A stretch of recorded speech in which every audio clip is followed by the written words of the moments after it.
ते नेहमी सांगायचे की ठीक आहे, प्रत्येकाने पोटार्थी व्हावं, शिक्षण घ्यावं,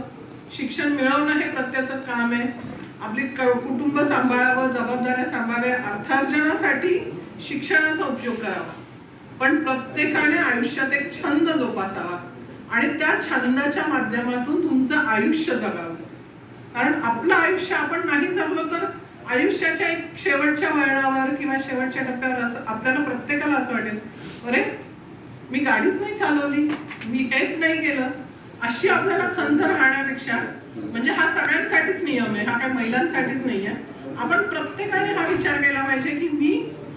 कुठलं काम करायचं राहून गेलंय किंवा मला कुठला आनंद मिळवायचा राहिलाय.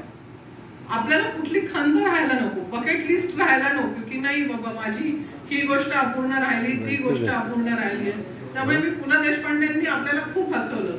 पण त्यांनी तेव्हाच त्यांच्या आपल्या जीवनात